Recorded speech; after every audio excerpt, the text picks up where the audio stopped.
오늘 하나님께서 우리에게 주시는 말씀은 에베소서 5장 22절 말씀입니다. 에베소서 5장 22절 말씀입니다.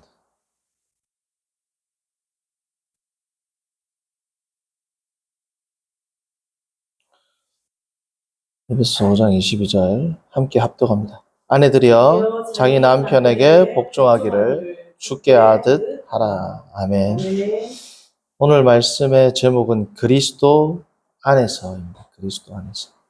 주 안에서. 사도 바울의 핵심 교리적 중 하나를 그리스도 안에서라고 주장하는 학자들도 있었습니다. 엔 크리스도, 헬라어로 엔 크리스도 해서 그리스도 안에서. 우리가 지난 시간 살펴본 것처럼 5장 22절부터 6장 9절까지는 소위 그리스도 안에서 먼저 성령으로 충만한 자들, 5장 18절에 나오는 성령으로 충만한 자들이 교회 안에서 어떠한 모습을 드러내야 하는가, 하나님과의 관계, 이웃과의 관계에서 어떻게 드러나야 하는가. 근데 이웃 가운데 가장 가까운 이웃이 뭡니까? 가정이죠. 가정에서의 세 부류들, 부부와 자녀와 부모, 그리고 종과 상전. 이 세 부분을 소위 하우스콜드라고 합니다. 하우스코드라고 합니다. 하우스코드. 그래서 어떻게 이 삶에 대해서 삶을 이 가정에서부터 성령 충만한 모습을 드러내고 살 수 있는가. 자, 근데 이 성령 충만이란 말은 다름 아닌 뭐라는 겁니까? 22절에 나오는 주께 하듯 주 안에서 한다는 겁니다. 지난 시간 우리가 살펴봤던 것처럼 세 부류의 이 카테고리, 범주가 나올 때마다 등장하는 단어가 뭡니까? 주님 혹은 그리스도입니다. 22절 주께 하듯 하라. 주 안에서 하라. 그리고 6장 1절 주 안에서 또 나오죠. 그리고 6장 5절 그리스도께 하듯. 5장 22절에 주께 하듯. 6장 1절에 주 안에서. 6장 5절에 그리스도께 하듯. 결국은 우리가 성령 충만한 삶은 다 어디 안에서 이루어진다? 그리스도 안에서 이루어진다라는 겁니다. 그리스도 안에서 이루어지는데, 자, 이 그리스도 안에서 이루어지는 삶이라는 게 어떤 삶이냐? 우리가 한번 이제 살펴보겠습니다. 지난 시간에 시간 관계상 우리가 전체 5장 22절부터 6장 9절 전체 핵심 메시지는 우리가 뭐였어요? 5장 31절 하반절과 32절 전반절이 가장 핵심 메시지라고 했지만 나머지 부분은 살펴볼 수가 없었습니다. 그렇죠? 그래서 이 전체 부분을 우리가 한번 살펴보겠습니다. 그러니까 성경에서는 5장 22절과 예를 들면 23절, 24절 이렇게 이 문맥으로 일반적으로는 읽어 내려가는 방식이 가장 일반적이고 또 정확한 방식이죠. 근데 때로는 이 단락에 어떠한 구조가, 새로운 구조가 있을 수 있습니다. 더 깊은 새로운 구조라는 것보다는 깊은 의미를 제시하고 있을 때가 있습니다. 예를 들면 우리가 시를 읽을 때는 시에 걸맞는 읽는 방식이 있겠죠. 신문을 읽을 때 우리가 소설처럼 생각하면 될까요? 안 될까요? 안 되죠. 그럼 신문에 있는 기사를 믿을 수가 있어요? 없어요? 믿을 수가 없죠. 우리가 시를 읽을 때 신문처럼 읽으면 될까요? 안 될까요? 내 마음은 호수요. 그러면 어떻게 돼요? 지금 이 사람은 거짓말을 하는 거구나. 어떻게 마음이 호수가 될까? 시는 시처럼 읽어야 되는 겁니다. 그렇죠? 자, 그런데 때로는 히브리인들이 어떻게 했느냐? 그리고 뭐 그리스인들도 간혹 하긴 했다라고 제가 들은 적이 있는데, 지난번 우리가 살펴본 것처럼 첫 번째 절과 마지막 절, 두 번째 절과 그 다음 절 해서 이렇게 소위 이것을 이제 히에스틱 혹은 카이에스틱 구조라고 합니다.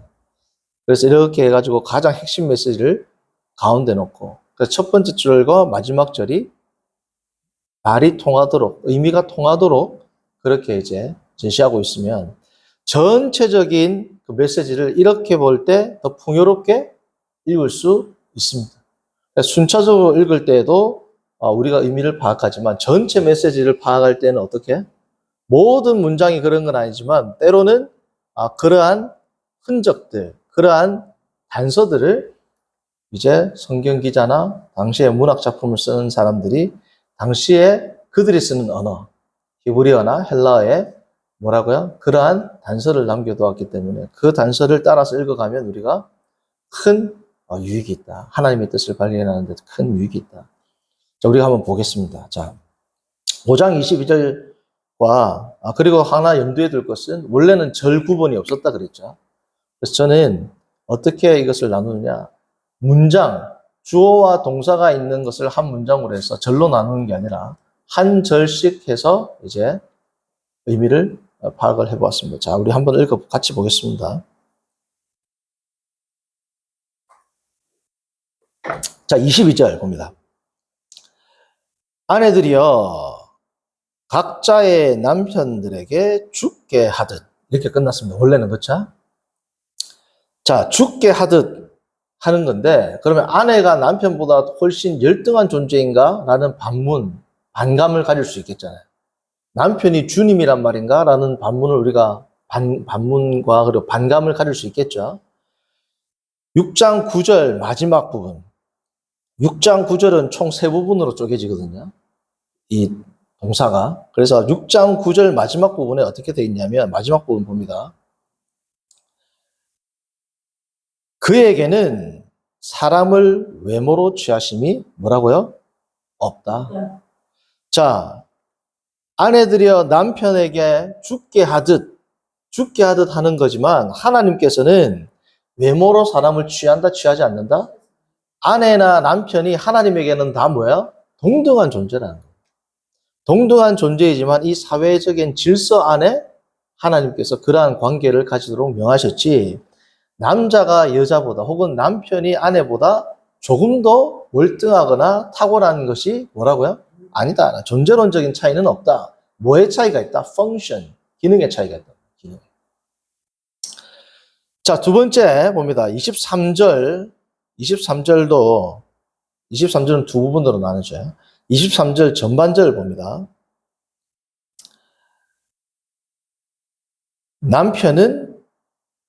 남편이 아내의 머리됨은 그리스도께서 교회의 머리됨과 같다. 그게 23절 전반절입니다. 그리고 6장 9절 중반절입니다. 중반절. 알기 때문이다. 뭘 아느냐? 여기서 말한 그들은 종들입니다. 종. 그들과 너희들이 섬기는 바로 그 주님이 하늘에 계신다. 하늘에 계신다. 다시 말하면 너희들과 너희들의 종인 너희들의 노예가 섬기는 하나님이 어떤 하나님이다? 같은 하나님이다. 그게 6장 9절 중반절입니다. 이는 그들과 너희의 상전이 하늘에 계시고 이 부분이거든요. 그러니까 너희들과 그들이 섬기는 바로 그 주, 이걸 정관사가 찍겠습니다. 같은 주님을 너희가 섬기는데 그분은 하늘에 계시다. 자, 그러니까 어떻게 연결이 돼요? 남편이 아내의 머리가 된다고 해서 진짜 존재론적으로 아내의 권위를 가지고 있는 존재적으로 더 위에 있는 존재가 맞다 아니다? 아니다. 왜? 그들과 너희들이 섬기는 그 하나님은 같은 하늘 아래서 너희가 같은 주를 섬긴다. 그래서 23절 전반절과 6장 9절 중반절이 이렇게 어떻습니까? 정확하게 매칭이 된단 말이죠. 자, 23절 그리고 하반절을 봅니다. 5장 23절 하반절. 여기서 그분은 엄청 강조해놨어요. 이 헬라어로. 그냥 he가 아니고 he himself, out of 해가지고. 바로 그분이가 누구예요, 여기서? 예수님이죠. 바로 그분이 교회의 뭐라고요? 구주다. 23절 중반. 23절 중반. 그쵸? 그가 바로 몸의 구주시니라. 중반이야. 하반. 네, 잘 말했어요. 23절 하반. 바로 그가 몸의 구주시다. 자, 그게 6장 9절 전반절하고 연결해요. 6장 9절 전반절 볼까요? 자, 바로 그가 몸의 구주신데, 자, 주인들아, 같은 것을 그들에게 행하고, 여기서 그들은 종들입니다. 같은 것을 종들에게 행하고 위협을 그치라. 자, 어떻게 이게 대응이 되는 거예요? 예수 그리스도가 몸의 주인인 것처럼, 몸의 구주인 것처럼, 몸의 구주라는 것은 단순히 주인이라는 의미가 아니라 그 몸을 위해서 그리스도께서 우리 교회를 위해서 모든 것을 헌신하셨죠. 그런 것처럼 6장 9절 전반절, 주인들아 같은 것을 종들에게 행하라. 마치 그리스도가 교회를 사랑한 것들처럼 너희들도 종들을 어떻게 해요? 핍박하거나 그렇게 하는 게 아니라 같은 것을 행하라. 6장 9절 보시면 상전들도 너희도 그들에게 이와 같이 하고 나오잖아요. 그러니까 이게 6장 7절, 8절, 9절과도 연결이 되지만 전체로 보면 어디랑도 연결된다? 23절, 5장 23절 마지막 절과도 연결이 된다. 그리스도가 바로 몸의 구주시다. 자, 그 다음에 24절을 봅니다. 24절, 5장 24절 전반절을 보시면 그러나 교회가 그리스도에게 복종한 것 같이, 자, 여기랑 대응이 되는 것이 뭐냐면 8장 마지막 부분, 8절 마지막 부분, 6장 8절 마지막 부분, 6장 8절 마지막 부분 나옵니다. 이것을 주로부터 받을 것이다. 너희들이 종이든 자유인이든 간에. 자, 이게 24절, 5장 24절 전반절하고 어떻게 연결이 돼요? 자, 다시 한번 제가 읽어드릴 테니까 쭉 들으면 알 수 있어요. 24절 전반절. 그러나 교회가 그리스도께 복종한 것 같이. 6장 8절 후반절. 이것을 주로부터 받을 것이다. 너희가 종이든 자유인이든. 이해되시죠?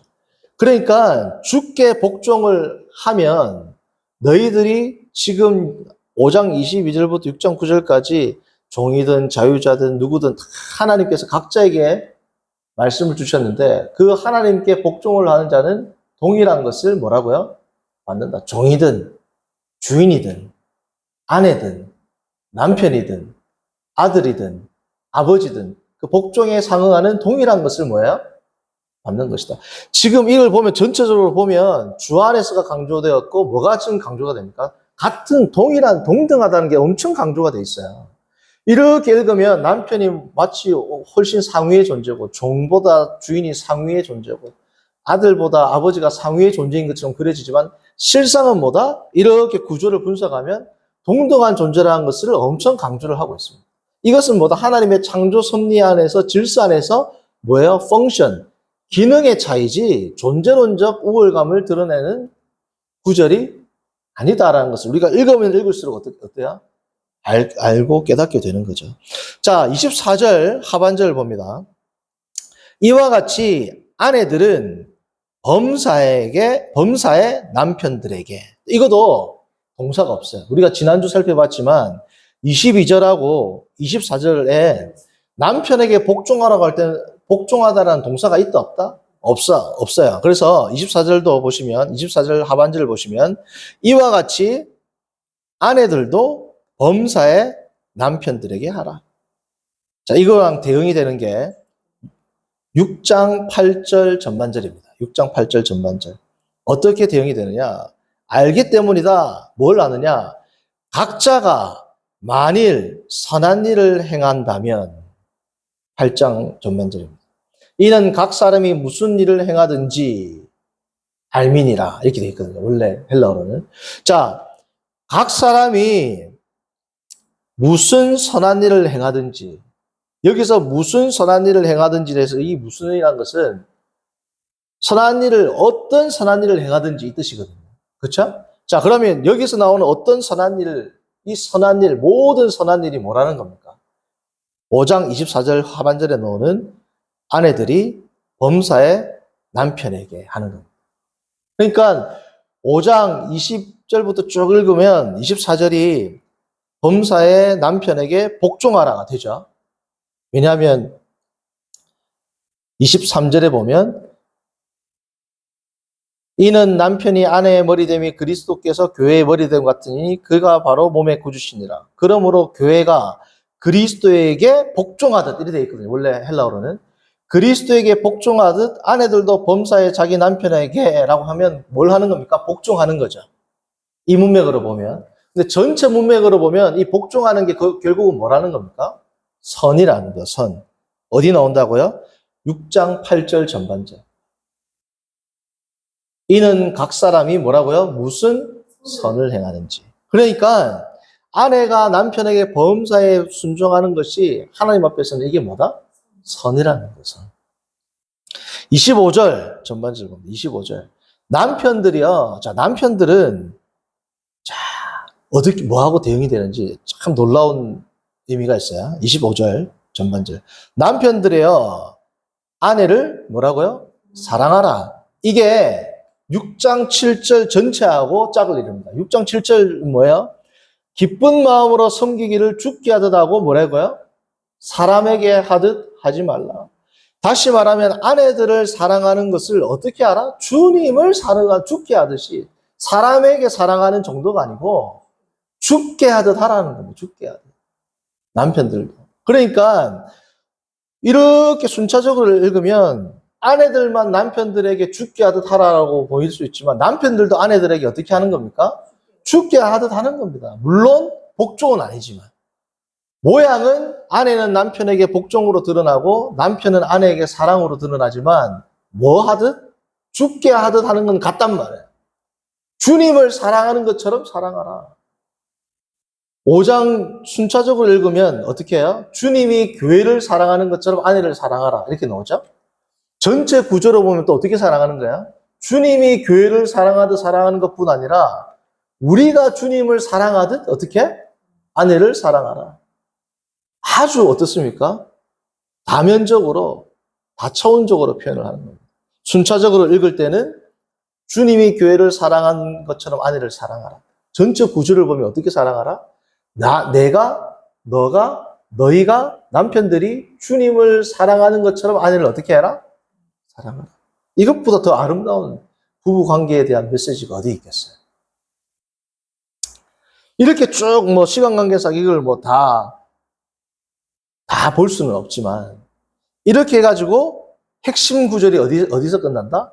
30절부터 뭐라고요? 33절, 5장 30절부터 33절까지가 뭐야? 핵심 부분이라고. 자, 봅니다. 우리는 그 몸의 지체임이라.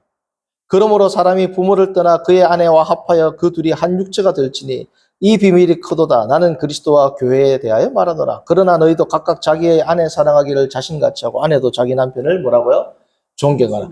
그러니까 5장 30절부터 6장 33절까지가 핵심이라는 건 뭐예요? 우리가 같은 몸의 지체고 종이든 주인이든 그리고 뭐예요? 우리가 바로 교회고 이 교회 안에서 신비한 연합을 구성하는 그리스도의 몸의 구성원이다. 누가? 모든 가정에 있는 자들. 나중에 우리가 시간이 나면 다음 주, 다다음 주 언젠지는 모르겠지만 어쨌든 다음에 살펴보겠지만 종과 상전이 같은 몸이다? 말이 안 되는 거예요. 맞지 않아요? 이 당시에. 노예와 주인. 성도님들, 이 에베소서 6장의 말씀은 당시에는 어마어마한 충격입니다. 아내와 남편, 아들과 부모보다 더 충격이에요. 왜냐? 6장 5절을 봅니다. 뭐로 시작해요? 6장 5절을 보면 종들아라고 나오죠. 성도님들, 노예는 라틴어로 뭐라 불렀느냐? 레스라 불렀습니다. 레스는 뭐냐면 우리로 말하면 thing입니다. thing. 영어로 말하면 어떤 것, 물건처럼 짓단 말이죠. 노예는 그냥 물건이었어요. 아리스토텔레스는 심지어 뭐라 그랬어요? 노예와 나귀가 다른 것은 단 하나다. 노예는 말하는 나귀다. 그랬습니다. 네. 나귀랑 노예가 다 똑같은데 차이가 있다면 노예는 말을 하는 나귀라는 거예요. 그렇게 취급했단 말이죠. 그런데 6장 5절에서 지금 누구한테 메시지를 주는 겁니까? 종들에게 뭘 주는 거야? 하나님의 메시지가 들린다. 이건 끝난 겁니다. 어마어마한 이 패러다임의 전환이 엄청난 메시지란 말이죠. 5장 22절부터가 사실은 있을 수 없는 이야기입니다. 있을 수 없는 이야기. 이러한 것들이 지금 그리스도 안에서 한 지체로 뭐야? 이 지평이 열린 거란 말이에요. 우리는 그냥 읽지만 이 당시에는 이런 게 다 이렇게 된단 말이에요. 이런 글, 이런 메시지는 이전에도 없었고 이후에도 없었단 말이에요. 성경 시대 외에는. 성경 외에는. 자, 그리고 이제 마지막 보시면 5장 33절 마지막을 보면 아내도 자기 남편을 뭐하라?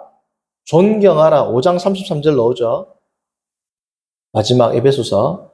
아내도 자기 남편을 존경하라. 포베오마이. 이 포베오라는 이 단어는 하나님을 경외하다 할 때 쓰는 단어입니다. 5장 21절에 나와요. 그리스도를 뭐함으로? 경외함으로 피차 복종하다 하라라고 할 때 경외하다라는 단어와 남편을 뭐라고요? 존경하라는 단어가 같단 말이에요. 무슨 뜻일까요? 남편이 그리스도다 이 뜻일까요? 남편을 존경하는 것은 뭘 하는 거다? 그리스도를 경외하는 것과 같다 이 뜻입니다. 이거는 지금 5장 22절부터 5장 33절까지 잘못 읽으면 남편이 그리스도와 같다라고 잘못 읽으면 돼요, 안 돼요? 그래서 아까처럼 이 구조적으로 사도 바울이 그 단서를 또 달아나온 거란 말이에요. 이거를 오해하지 않도록 몇 중에 뭐예요? 안전장치를 달아놓은 거란 말이에요. 근데 이걸 잘못 보고 뭐라고요? 아, 남편은 그리스도와 같이 네가 그리스도처럼 나를 대하라. 이 성경을 잘못 읽었은 거예요? 잘 읽은 거예요? 완전히 잘못 읽은 거죠.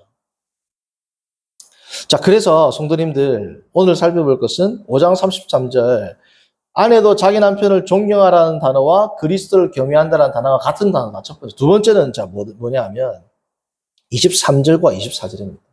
우리 한글 번역은 조금 오해할 소지가 있는데 24절 앞에 접속사를 뭐라고 했어요? 그러므로라고 했습니다. 그러므로. 그죠? 근데 그러므로 헬라 알라는 그러므로가 아니고 거의 대부분 뭐냐? 아주 강력한 그러나입니다. 그러나. 그러면 23절과 24절이 그러나라는 것은 엄청난 이 던지는 메시지가 있어요. 자, 보세요. 이는 남편이 아내의 머리됨이 그리스도께서 교회의 머리됨과 같음이니 그리스도가 바로 뭐라고요? 몸의 구주시니라. 그러므로 하는 게 훨씬 연결이 자연스럽죠, 원래. 근데 원래는 어떻게 써 있다? 그러나. 자, 그러나라고 읽어볼게요. 이는 남편이 아내의 머리됨이 그리스도께서 교회의 머리됨과 같음이니 그가 바로 몸의 구주시니라. 그러나 교회가 그리스도에게 하듯 아내들도 범사에 자기 남편에게 복종할지니라. 어떤 뉘앙스가 느껴지세요? 여기서 그러나라는 것은 무슨 뜻이냐면, 자, 그러나라고 이 그러나를 설명하기 전에 먼저 23절부터 설명합니다. 23절에 삽입된 것. 그가 바로 몸의 구주시니라. 성도님들 보세요. 그가 바로 몸의 구주시니라는 없는 게 사실은 연결이 더 잘 돼요. 읽어볼까요? 이는 남편이 아내의 머리됨이 그리스도께서 교회의 머리됨과 같음이니 그러므로 교회가 그리스도에게 하듯 훨씬 자연스러워요. 안 가죠? 훨씬 더 자연스럽게 흘러가죠. 그런데 갑자기 그가 바로 몸의 구주시니라 이것은 문맥으로 보면 약간 어떻게 이질적이지 않습니까? 근데 성경에서 이 이질적인 표현이 들어가는 건 뭐예요? 엄청나게 중요하기 때문에 이질적이면 사람들이 좀 이상하네 하면서 볼까요? 안 볼까요? 그래서 이게 넣었단 말이죠. 자, 그러면 그가 바로 몸의 구주신이라는 것은 어떤 의미냐? 첫 번째, 몸은 뭐예요? 성도고 그리스도인 그 교회를 의미하죠. 그가 바로 몸의 구주시라는 것은 뭐냐면 주님이 우리를 그의 몸으로 구원하셨다. 우리의 주인은 이제 누구다? 그리스도다. 우리는 옛날에 우리가 아니다. 새로운 예수 그리스도의 몸이 되었다, 우리는. 그 말은 뭐예요? 새로운 정체성을 가지고 있는 새로운 존재가 되었다. 새로운 피조물이 되었다. 그 말은 무슨 의미입니까? 새로운 피조물은 어떻게 해야 돼요? 새로운 삶을 살아야 된다. 그가 바로 몸의 구주신의 첫 번째 메시지입니다. 우리는 이제 새로운 피조물로 새로운 삶을 살아야 된다. 두 번째, 남편은 구주가 아니다 이 뜻입니다. 남편은 그리스도와 같은 존재가 맞다 아니다? 그러므로 앞에서 뭘 썼다? 그러므로가 아니라 원래는 뭐라고요? 헬라어로 알라, 그러나입니다. 그러나 남편은 구주가 아니다 이 뜻입니다. 그렇죠?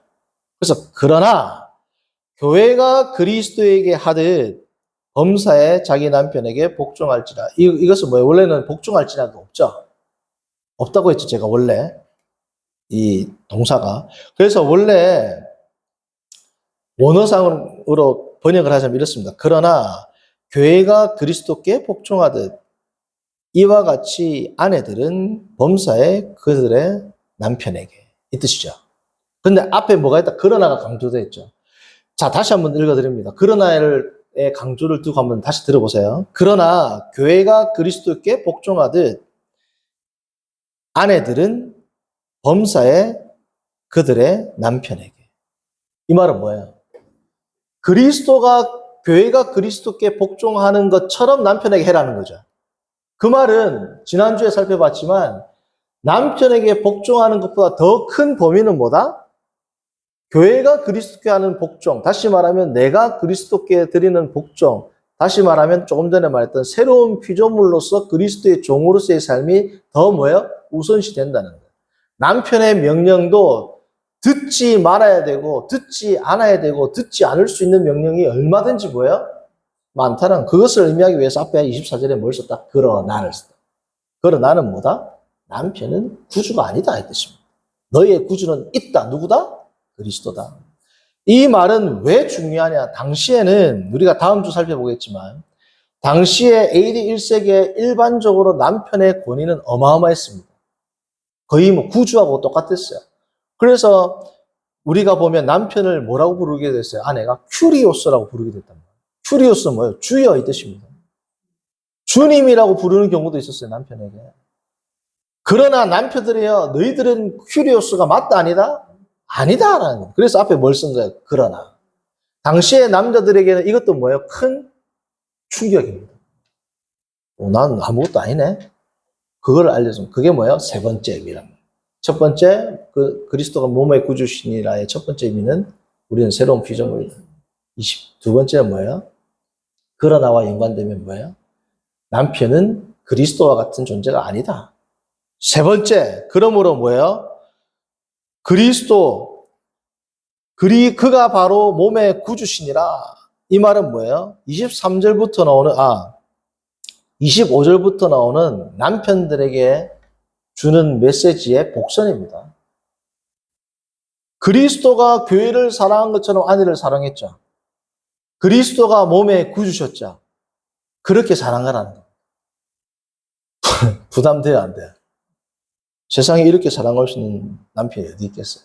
근데 이러한 사랑을 실천하라는 거. 그러니까 주 안에서 일어나는 이 아름다운 관계가 우리가 아까 구조 분석을 통해서도 살펴봤지만 가장 강조는 뭐다? 평행하다. 같은 평등한 뭐예요? 존재다. 그러나 그 안에서의 역할에 뭐예요? 차이가 있다. 이 역할의 차이를 아내들도 존중을 해야 되고 남편들도 뭐예요? 존중을 해야 된다. 그러나 이것의 가장 상위의 개념은 뭐다? 주 안에서 하는 것이다. 남편들아, 너희들은 주가 아니다. 아내들이여, 너희가 남편을 존경하고 복종하는 것은 남편에게 하는 게 아니고 사실 누구에게 하는 것이다? 주께 하는 것이다. 그러니까 너희들이 남편에게 범사에 복종하고 범사에 존경하는 것에 대해서 너희들이 마음에 어려운 마음을 가지지 말라. 그것은 하나님 앞에 선한 일이다. 그것이 오늘 사도 바울의 메시지가 됩니다. 우리가 다음 주는 뭘 살펴볼 거냐? 아까도 보았지만 아내가 남편을 주라고 부르는 경우도 있을 만큼 남편의 권위는 뭐예요? 상당했고 강력했습니다. 영어 패밀리의 어원이 되는 라틴어 파밀리아의 머리, 우두머리가 누구였냐면 머리가 뭐였냐면 남편이었어요. 그래서 여기서 나오는 머리는 그 머리랑 다르다라는 거예요. 파밀리아의 머리는 누구였냐면 남편입니다. 자, 그런데 당연히 아내들이 남편에게 복종했어, 안 했어? AD 1세기에는. 안 하면 어떻게 돼요? 큰일 나죠? 그런데 왜 아내에게 복종하듯, 아내에게, 남편에게 복종하라고 이야기했을까요? 오늘 반은 답이 나왔어요. 남편에게 복종하는 게 아니라 누구에게 하는 것이다? 주께 하는 것이다. 나머지 반은 또 다른 여성의 계층들이 존재했습니다. 이제 AD 1세기에. 소위 뉴 타입 woman이라는 운동이 시작됩니다. 당시에 로마를 중심으로. 이 엄청난 운동이 전개되고 있는 상황에서 사도 바울이 그들을 향한 강력한 메시지가 나가게 됩니다. 그 부분에 대해서 우리가 다음 주에 살펴보도록 하겠습니다. 기도합니다.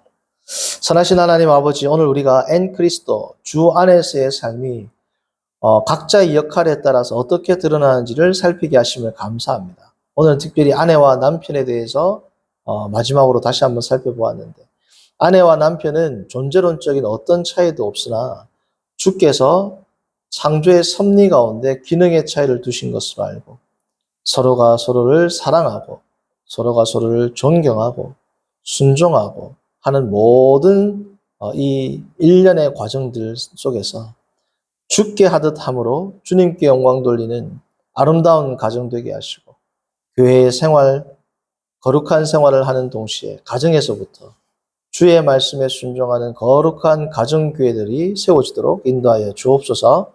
예수님의 이름으로 기도합니다. 아멘.